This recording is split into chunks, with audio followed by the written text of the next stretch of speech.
The crystalline throne room gleamed under three suns, casting rainbow shadows across the polished floor. Nira stood in the center of it all, her head held high despite the shame burning through her chest. Around her, hundreds of Velteran nobles watched with cold eyes. Their bone-plated bodies towered over her smaller frame, a constant reminder of what she should have been. King Vexer sat on his throne, his massive form radiating power. His eyes, dark and cruel, fixed on Nira like a predator studying wounded prey. The silence stretched until it became unbearable. 3 times, the king said, his voice echoing through the hall. 3 times you have attempted the trial of ascension. 3 times you have failed. Nira said nothing. What could she say? The facts were undeniable. Every Velteran noble passed the trial by their second attempt. Most passed on their first. The trial tested strength, speed, and combat prowess. She had none of these things in sufficient measure. Your father is General Thros, hero of the Western campaign, Vexer continued. Your mother was Lady Kessa, champion of the arena before her death. Yet you stand before me as living proof that strong blood can produce weak offspring. The words cut deeper than any blade. Nira had heard them before, whispered behind her back since childhood. But hearing them from the king made them official, made them truth. Genetic deficiency, one of the court physicians had called it. Her bones were thinner, her muscles less dense. Where other Velterans could crush stone with their bare hands, Nira struggled to lift a standard training weight. She had worked twice as hard as everyone else her entire life, only to achieve half the results. You are a disgrace to your caste, Vexer declared.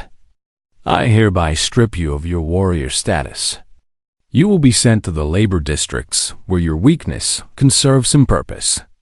Gasps rippled through the crowd. To strip a warrior of their caste was a fate worse than death. It meant becoming nothing, a nameless worker among the lower classes. Nira's eyes found her father in the crowd. General Thros stood rigid, his face carved from stone. He did not speak. He did not defend her. He simply looked away. That hurt more than the king's words. Guards stepped forward, their heavy hands gripping her arms. They removed her warrior's crest, the symbol she had worn since childhood despite never earning the right to it. The metal felt cold as they pulled it away. As they led her from the throne room, Nira kept her back straight. She would not give them the satisfaction of seeing her break. Not here. Not in front of them. The guards took her down, deep into the lower levels of the palace. These corridors were darker, built from rough stone instead of crystal. The air grew thick and hot. They passed through several checkpoints, each one taking them further from the light and beauty of the upper world. The labor districts are 3 levels down, one guard said. He almost sounded sympathetic, almost. You'll work the forge pits. 12-hour shifts. Food and water provided. Try to survive. They walked through another corridor, and Nira noticed barred cells lining the walls. Prison cells. Inside them, various alien species huddled in the darkness. These were prisoners of war taken during the Empire's expansion campaigns. Most of the prisoners looked broken. They sat with hunched shoulders and empty eyes, already dead inside, even if their bodies still lived. But as Nira passed one cell, movement caught her attention. A figure sat cross-legged on the floor, back straight, eyes alert. He was smaller than a Velteran, with smooth skin instead of bone plates. His hair was black and cut short. His eyes met Nira's, and she saw something unexpected there. Not fear, not despair. Something else. Calculation, awareness, strength. Human, one of the guards spat. Captured during the mining colony raid. Stubborn creatures. This one refuses to show proper fear. The human continued to watch Nira as she passed. His gaze felt different from the way other people looked at her. There was no judgment in it. No pity. Just quiet observation, as if he was seeing something others missed. Then the moment passed. The guards pulled Nira around a corner, and the human disappeared from view. But his face stayed in her mind. Something about him felt important, though she could not say why. They reached the labor district an hour later. The forge pits stretched before her, vast caverns filled with heat and noise. Hundreds of workers moved through the space, their bodies covered in soot and sweat. Some were lower caste Velterans. Others were prisoners from conquered worlds. All of them looked equally miserable.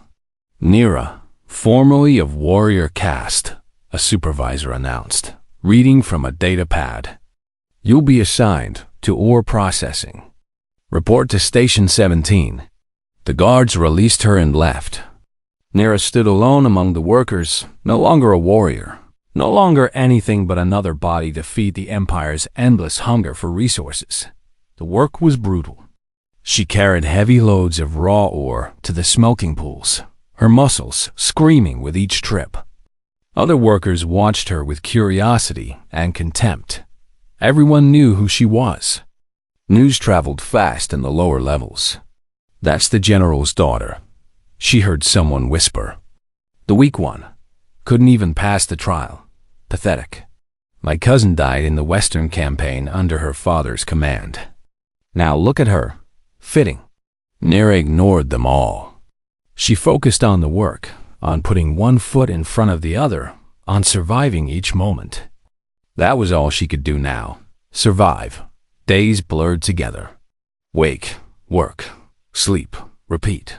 Her hands became calloused. Her body ached constantly. But she endured.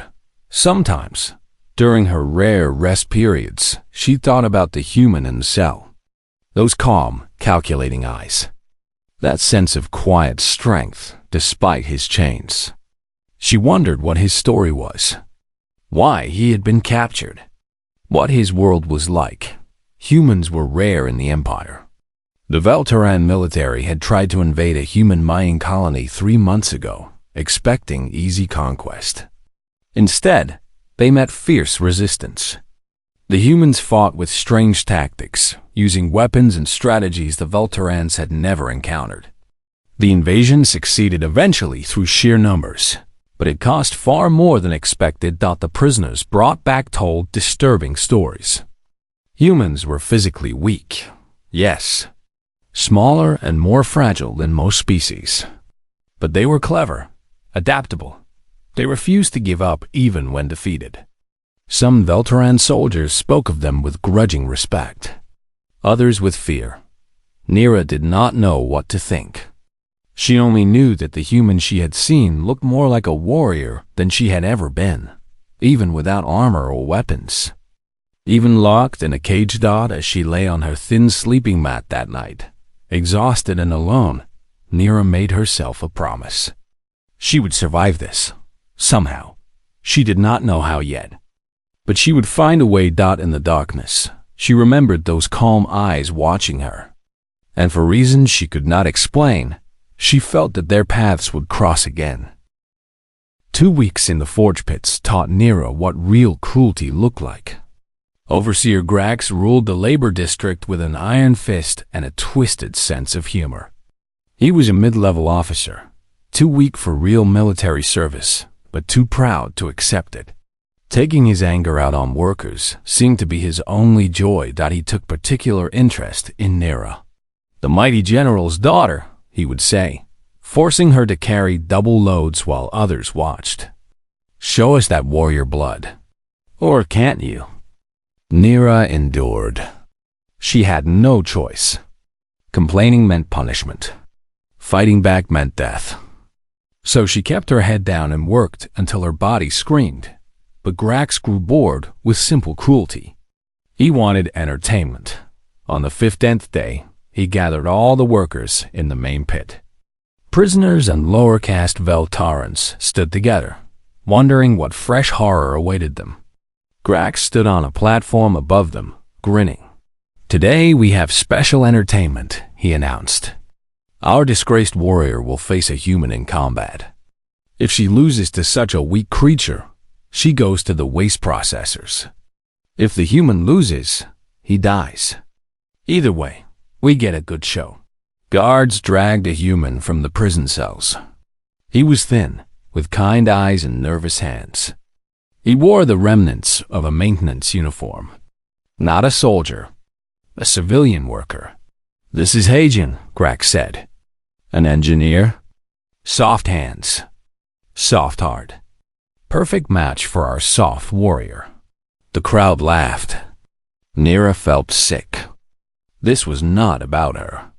It was about humiliating everyone involved. Grax would win no matter what happened. They pushed Hejun into a cleared circle. He looked terrified. Nira stepped forward reluctantly. She did not want to hurt this man. But if she did not fight, they would both die. "Begin," Grax commanded. "Nir and move forward, trying to make it quick and painless." She would knock Hejun down fast, end this farce. But as she reached for him, something unexpected happened. Hejun shifted his weight, grabbed her extended arm, and used her own momentum to throw her to the ground. The impact knocked the air from her lungs. The crowd went silent. "Sorry," Hejun whispered in broken Velteran. "Must look real." Nira scrambled to her feet, confused and angry. She tried again, using more force. Hejun sidestepped, hooked her leg, and sent her tumbling again. This time, she hit harder. Again, and again, and again. Each time Nira attacked, Hejun avoided or redirected her. He was not stronger than her. He was not faster. But somehow, he made her strength work against her, made her momentum betray her. It was like fighting water. The harder she pushed, the more she lost control. The crowd watched in stunned silence. A human, half her size, was effortlessly defeating a Volteran warrior caste daughter. Even a weak one. Grax's laughter filled the pit. "Pathetic. You can't even beat a human. Maybe we should send you both to the processors." Nira lay on the ground, humiliated beyond words. Her entire life, she had been called weak. But she had always been stronger than humans, stronger than most other species. Or so she thought. Now even that was taken from her. A voice cut through Grax's laughter. Clear, calm, authoritative. "Your empire is afraid of humans not because we're stronger, but because we're smarter." Everyone turned. The speaker was another human, standing among the prisoner workers. The one Nira had seen in the cell. His eyes were the same calm and calculating. "Who asked you to speak, human?" Grax demanded. The human stepped forward. "I am Taiho, sergeant in the Earth Defense Force. And I'm telling you that this girl has more potential than you'll ever see, because you're too blind to recognize real strength." Grax's face darkened. "You dare insult me?"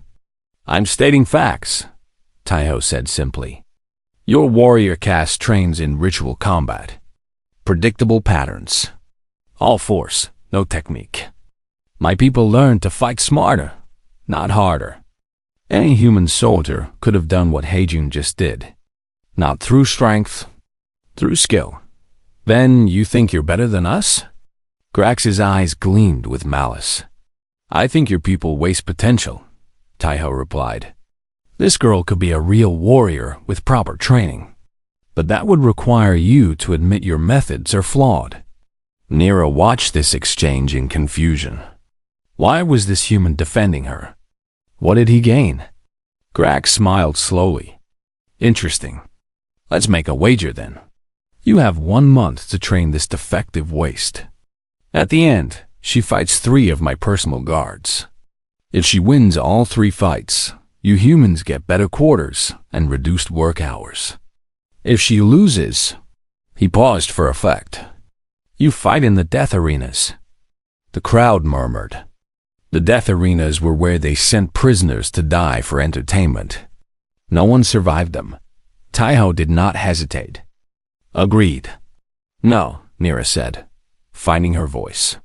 I don't need help from a human. I don't need. Yes, you do, Taiho interrupted, his eyes meeting hers. You've spent your whole life being told you're weak, being trained in methods designed for people with different bodies, different abilities. You've been set up to fail from the start. But that can change, if you let it. Grax clapped his hands together.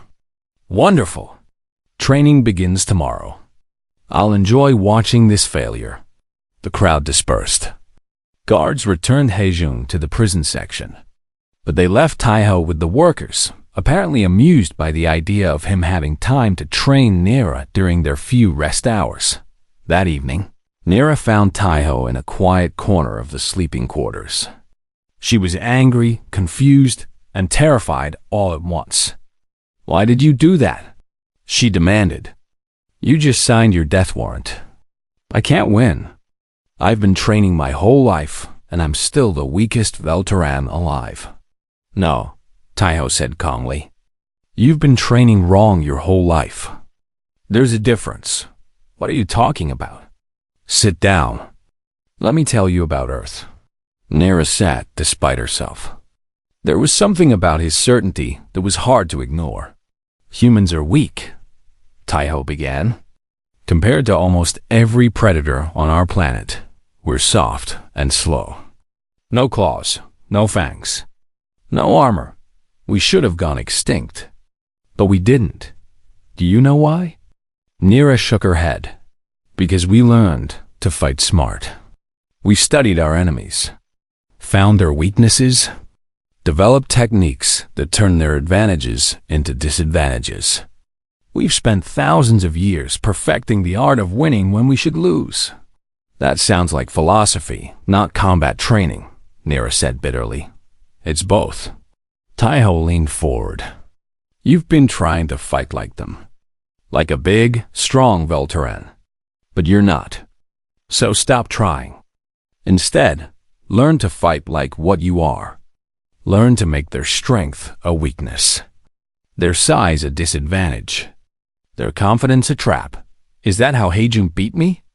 Heijun used basic judo principles. He let your force move past him, then redirected it. You did all the work. He just guided where it went. Nira thought about this. It went against everything she had been taught. Velteran combat was about power, about overwhelming force, about proving you were stronger. It won't work, she said finally. I'm not human. Your techniques will work even better for you, Taiho interrupted. You're stronger than any human. Faster, too. Your bones are denser. Your senses sharper. You have advantages we don't. But you've never learned to use them properly. Never learned to think like a fighter instead of just hitting hard. And you can teach me this in 1 month? I can teach you enough, Taiho said. Enough to surprise Grax's guards. Enough to give us all a chance. But only if you actually want to learn. Only if you're willing to forget everything you know and start fresh. Nira looked at him for a long moment. This human prisoner, risking his life for her. Why? What did he see that others missed? Why are you helping me? She asked quietly. Taiho smiled slightly. Because I've been the underdog my whole life. And I learned that underdogs have to stick together. Also, because I believe you can win. I don't make bets. I don't think I can win. You barely know me. I know enough, he said. I saw you walk past my cell with your head high, even though you'd lost everything. I watched you work these past 2 weeks. You never quit. Never break. That's the only thing a fighter really needs. The rest I can teach you. Nira felt something strange stirring in her chest. Hope. Tiny and fragile, but real. When do we start? She asked. Tonight, Taiho said. We don't have time to waste. Training began in the abandoned maintenance tunnels beneath the labor district. Taiho had found the space during his first week as a prisoner, a forgotten corridor where guards rarely patrolled. It was dark, cramped, and smelled of rust, but it was private. First lesson, Taiho said as Nira stretched her aching muscles. Forget everything you learned. That's not helpful, Nira replied. Yes, it is. Your people train for ritual combat. Specific moves against specific attacks. Everything choreographed and predictable. Real fighting isn't like that. Real fighting is chaos. You need to be water, not stone. I don't understand. Taiho moved suddenly, throwing a punch at her face. Nira's training kicked in. She raised her arms in the traditional Velteran defense block, rigid and firm. Taiho's fist stopped inches from her nose. See? You tried to be stone, immovable. But what if I was stronger? He pushed against her arms. Despite her braced position, her smaller frame meant his pressure forced her back. Stone breaks under enough force. But water? He dropped his hand and flowed around her guard, tapping her ribs lightly. Water flows around obstacles. For the next hour, he made her practice moving differently. Shifting weight. Staying loose. Not meeting force head-on, but redirecting it. It felt wrong, unnatural, weak. This feels like running away, she complained. No, this is fighting smart. Taiho demonstrated, having her push against him.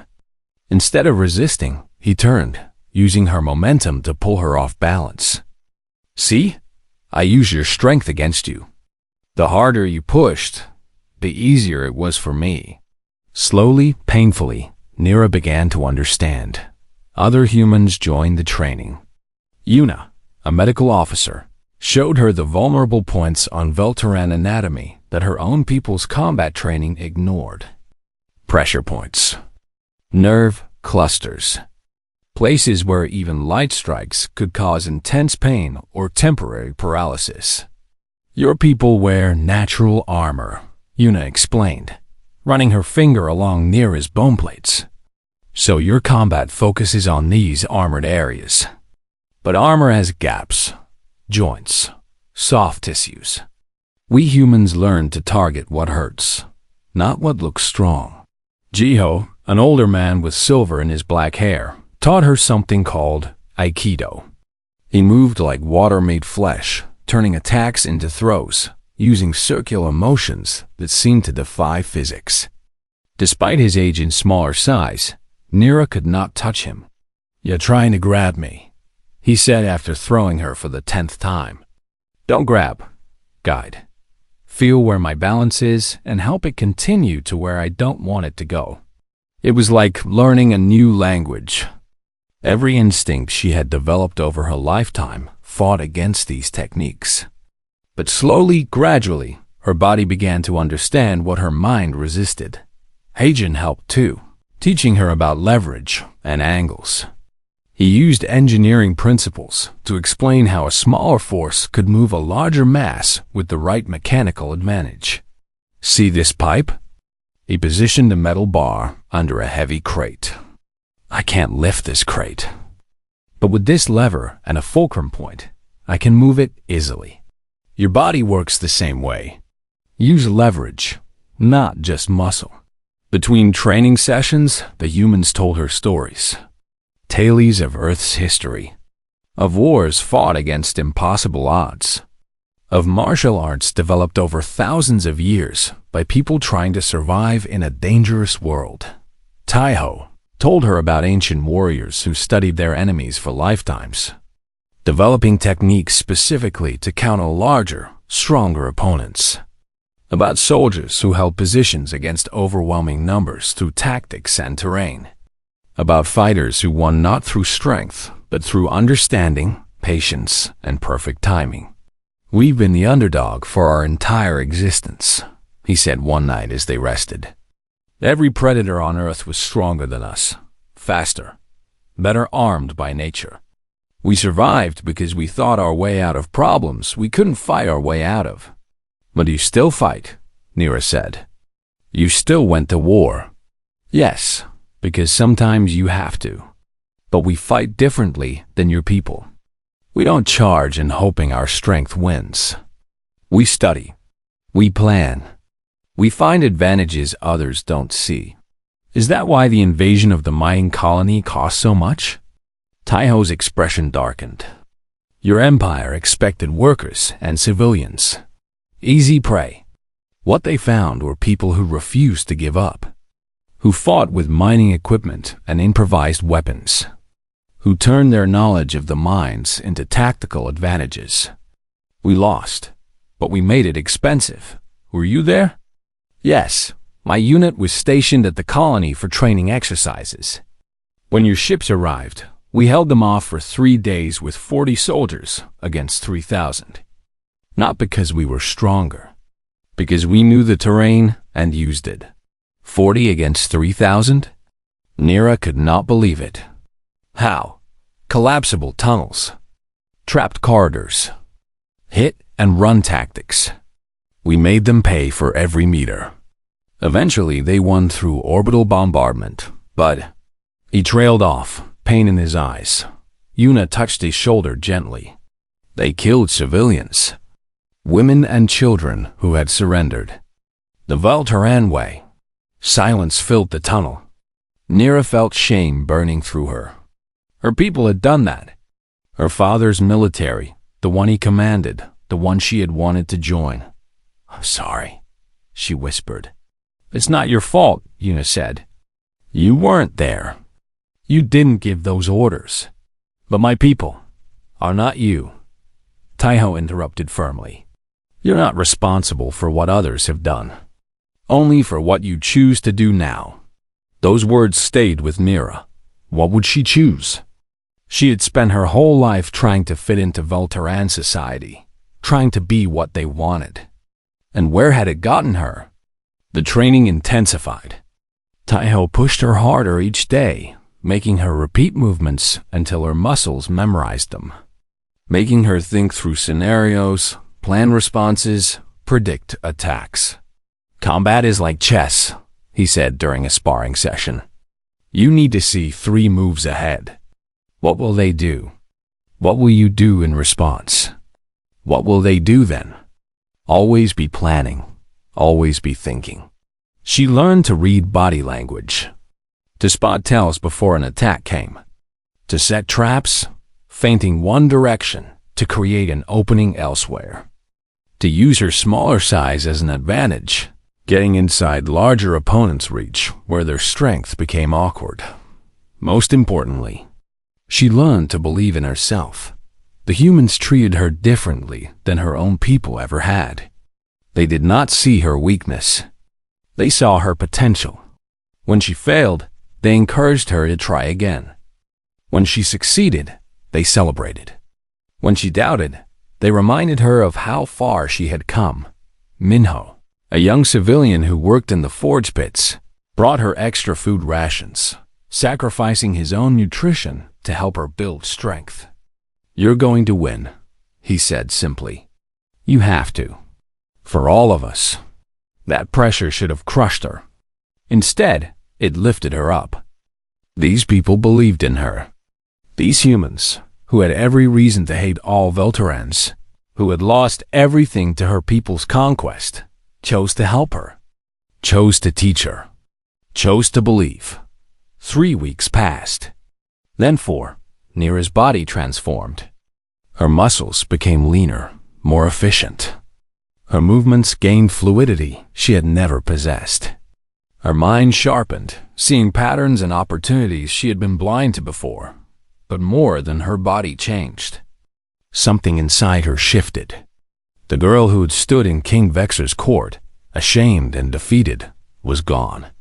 In her place stood someone new. Someone who had learned that strength came in many forms.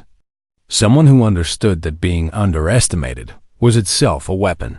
On the final night before the challenge, Nira sat with Taiho in their training tunnel. Tomorrow would determine everything. Victory meant better conditions for the humans.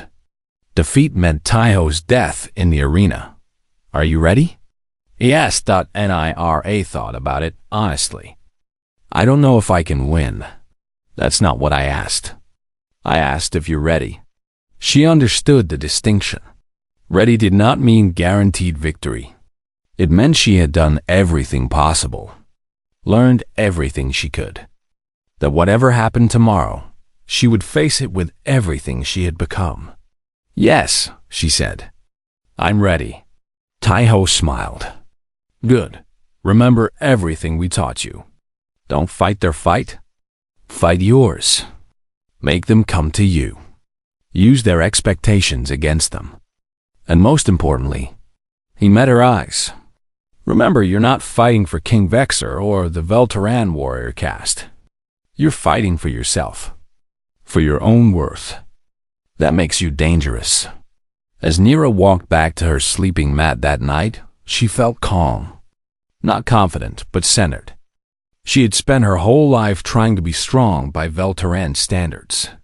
Tomorrow she would show them a different kind of strength, the kind that humans had taught her, the kind that did not give up. The arena was packed long before dawn. Word of the challenge had spread throughout the palace levels, drawing nobles and workers alike.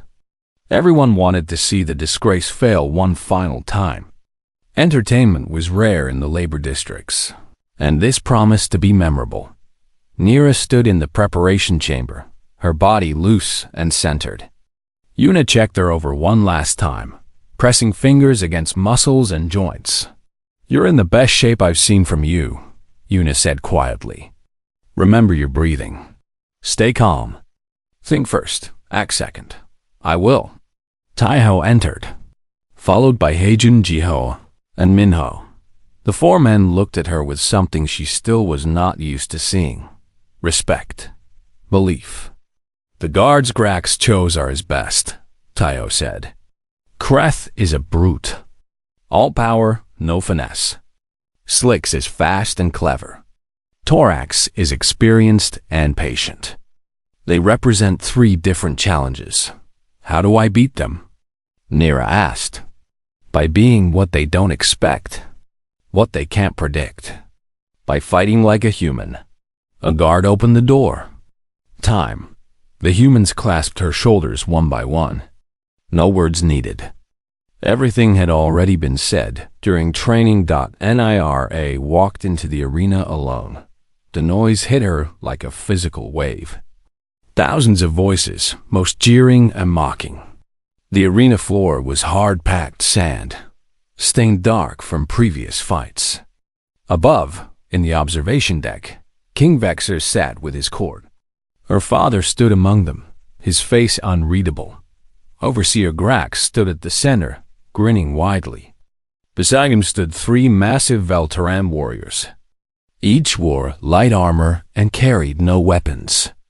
This was to be hand-to-hand combat only. "Behold," Grax announced, his voice amplified. "The weak warrior who thinks human tricks can make her strong. Today she faces true Velteran might. 3 fights. 3 chances to prove herself. Or 3 chances to die." The crowd roared approval. First opponent, Kreth, the Bone Crusher. The largest of the 3 warriors stepped forward. He stood twice Nira's height, with bone plates like fortress walls. His arms were thick as tree trunks. He cracked his knuckles, each pop like breaking wood. "I'll make this quick, little one," Kreth rumbled. Nira said nothing.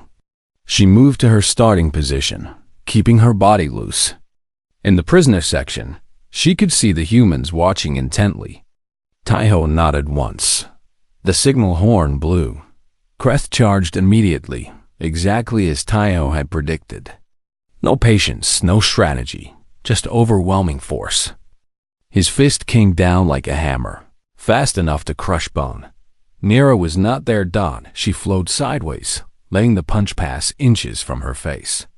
The wind of it stirred her hair. Kreth's momentum carried him forward, slightly off balance. Nira moved, not away but with him, adding her force to his direction of travel. Her hands found pressure points on his arm, pressing hard. Kreth's arm went momentarily numb. His balance tipped further. Nira hooked his leg, the one carrying his weight, and pulled. Physics did the rest. The giant warrior crashed face first into the arena wall with tremendous force. The crack echoed across the stunned silence. Kreth slumped, unconscious. 90 seconds had elapsed. The arena erupted in confusion.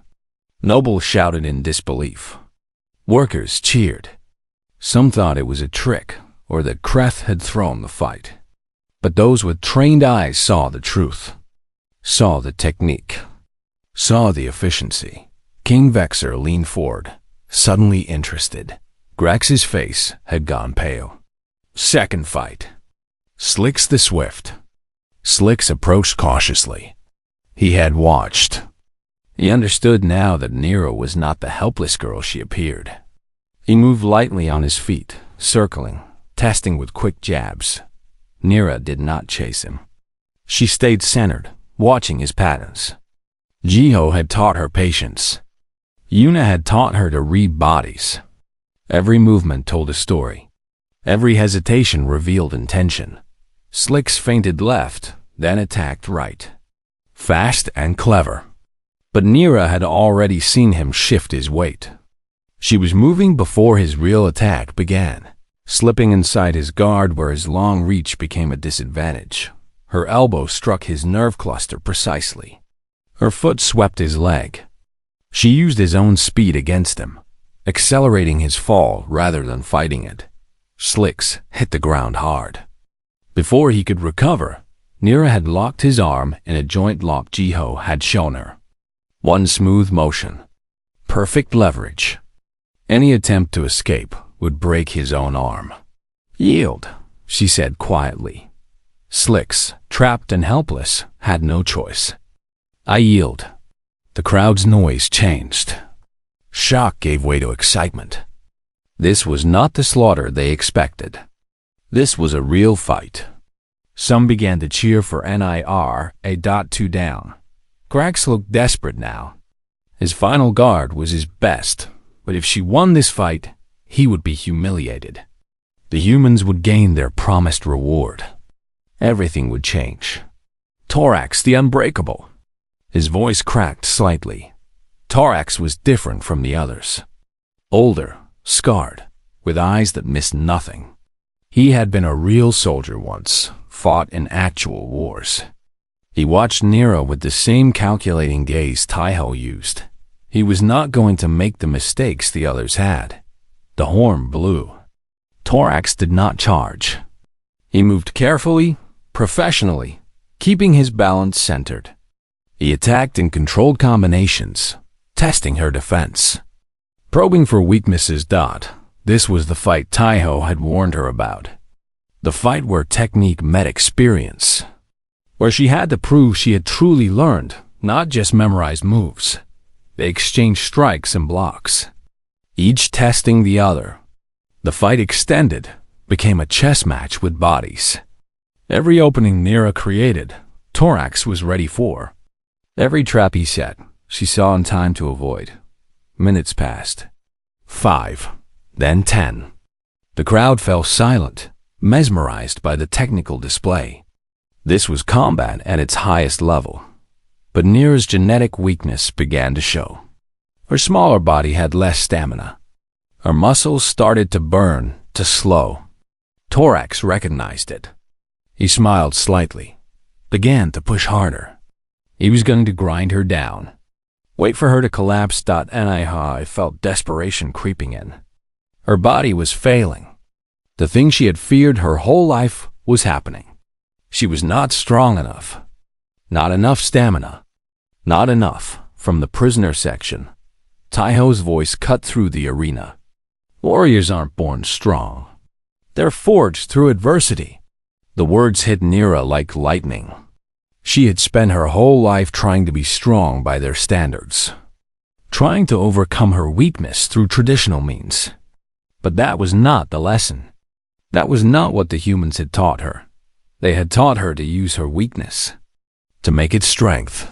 Torax had more stamina, so she needed to end this fast. He expected her to tire and fail, so she needed to make him think he was winning. Nera let her defense slip. Showed exhaustion. made it look like she was breaking. Torax saw it, pressed the advantage.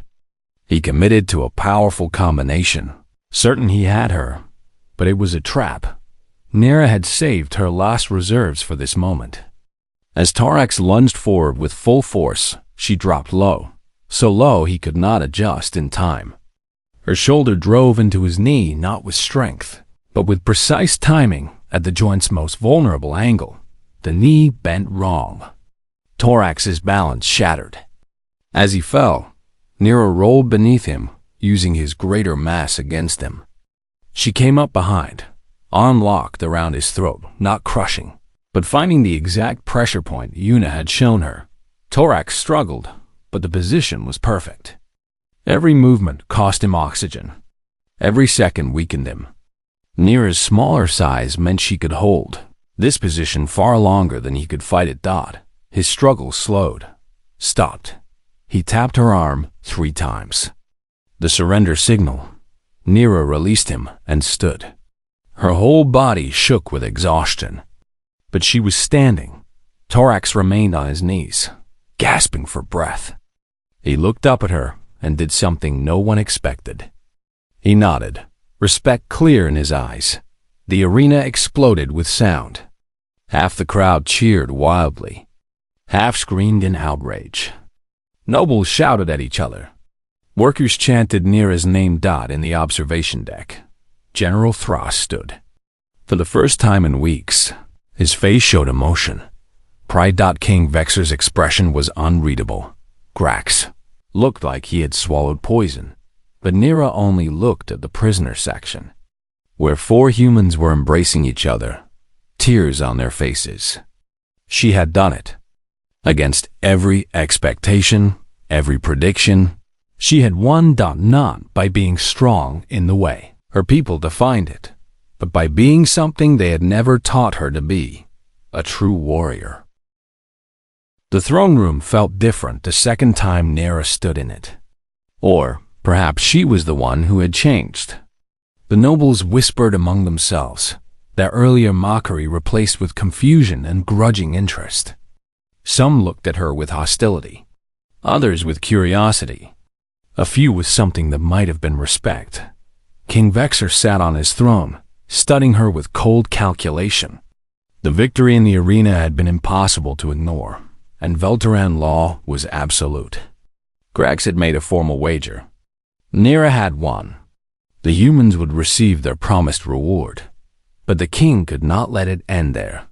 You have defeated 3 trained warriors, Vexor said, his voice carrying through the silent hall. This is unexpected. Some might even call it impressive. Nira stood straight, her body still aching from the fights.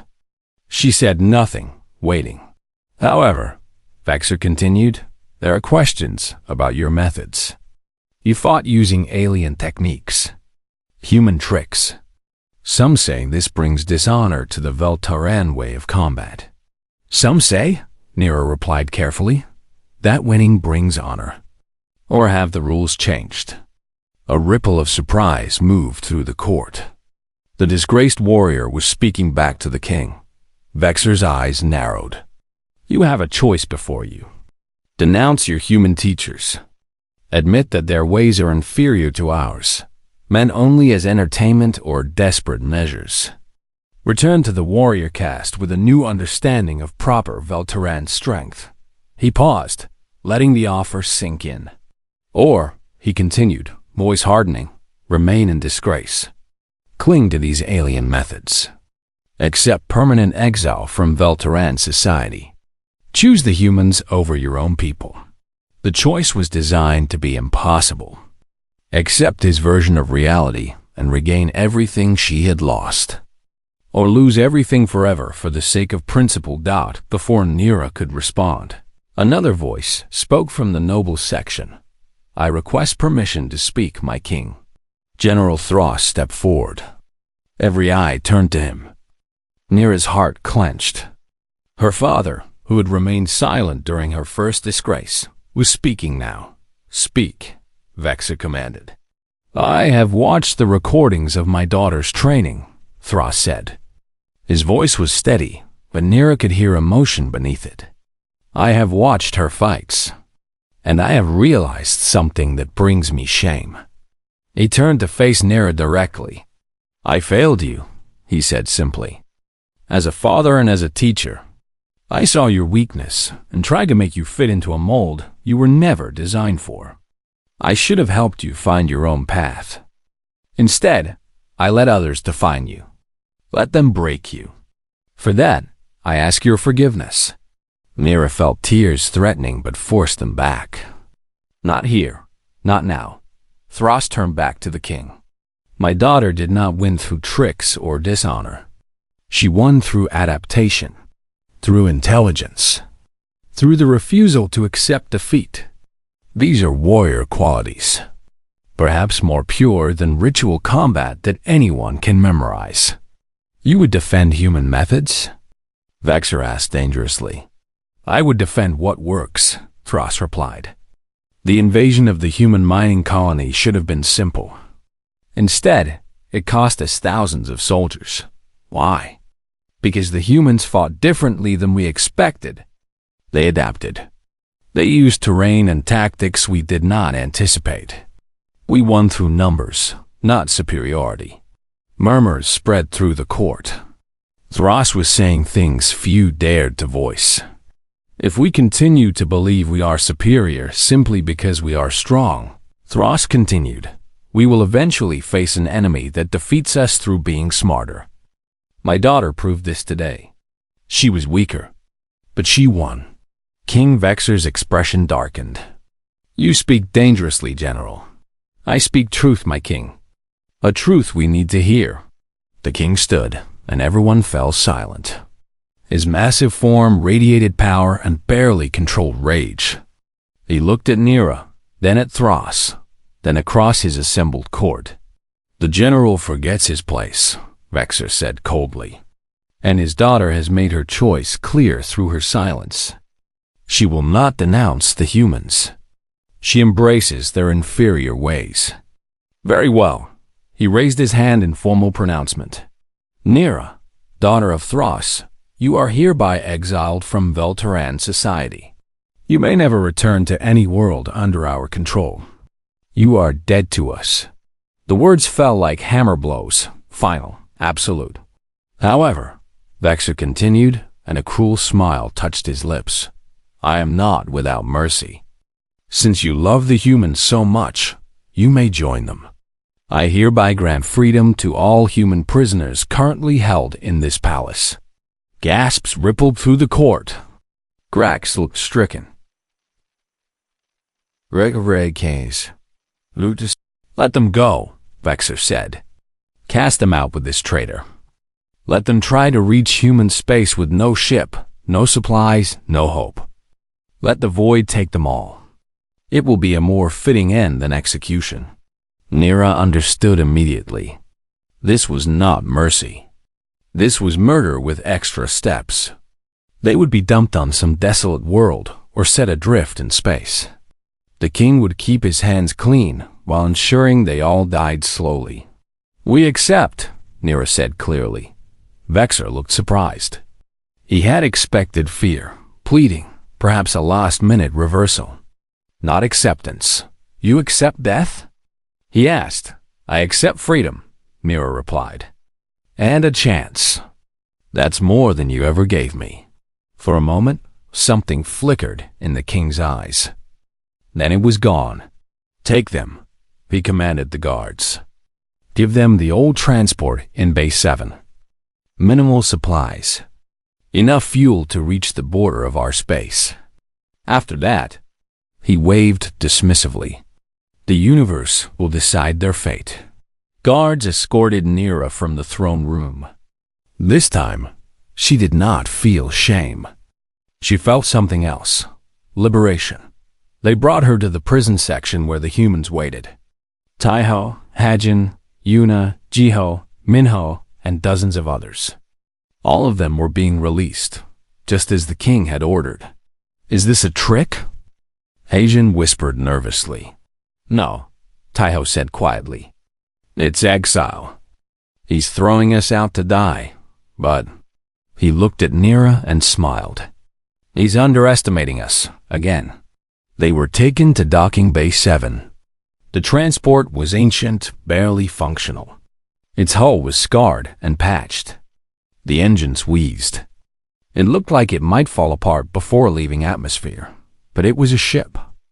And it was theirs. Minimal supplies turned out to be 2 weeks of food and water, barely enough for the passenger count.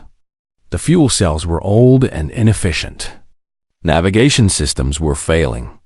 By any reasonable measure, they were being sent to their death's dot as they boarded. Nira took one last look at the palace. Somewhere up there, her father watched. She hoped he understood why she had chosen this. The transport launched with shuddering protest. The humans worked together, some with engineering knowledge trying to coax more efficiency from the dying systems. Others rationed supplies carefully.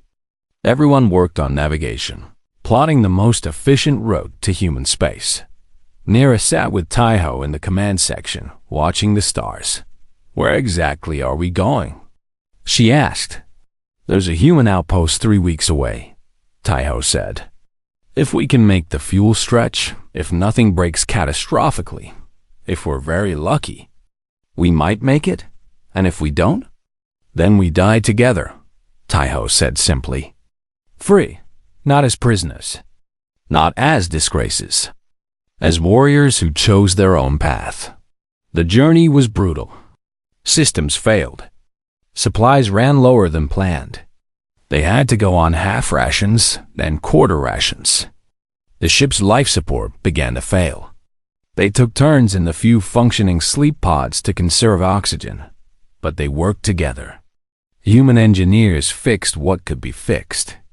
Human navigators squeezed every bit of efficiency from dying systems. Human medical staff kept everyone alive on minimal resources. And Nira learned what it meant to be part of something larger than herself. Not a rigid hierarchy where weakness meant death, but a community where everyone contributed what they could. Where weakness in one area meant strength in another. Where difference was valued, not punished. 3 weeks and 4 days after launch, the transport limped into human space. Emergency beacons activated. Within hours, a patrol ship arrived. Nira stood on the bridge as human military officers boarded, their faces showing shock at the condition of the ship and its passengers. But they brought food, water, medical supplies. They brought hope. "We need to speak with whoever's in charge," the patrol commander said. Taeho stepped forward. "Sergeant Taiho Kim, Earth Defense Force. These are prisoners of war from the mining colony raid. We were released by the Voltaran Empire." "Released?" The commander looked skeptical. "Exiled. They expected us to die. We didn't." The commander's expression hardened. "Typical Voltaran mercy. We'll get you all to the nearest station. Medical attention, debriefing, transport home." "Commander," Taiho said, "there's one more thing. We have a Voltaran with us. She's not a prisoner. She's a defector. She saved our lives and helped us escape. She's one of us now." The commander looked at Nira with surprise and suspicion. "A Voltaran defector?" "She defeated 3 of their best warriors using human combat techniques," Taiho said. "She chose exile over denouncing us. She's proven herself 100 times over." "I see." The commander studied Nira carefully. "We'll need to do a full security screening, but if what you say is true, she might be valuable." "Very valuable." 3 months later, Nira stood in a briefing room at Earth Defense Force headquarters. The journey from exiled disgrace to this moment had been long and difficult. Security screenings, debriefings, psychological evaluations. Tests to prove she was not a spy or saboteur, but she had passed them all. And now she stood here, about to meet her new commanding officer. The door opened.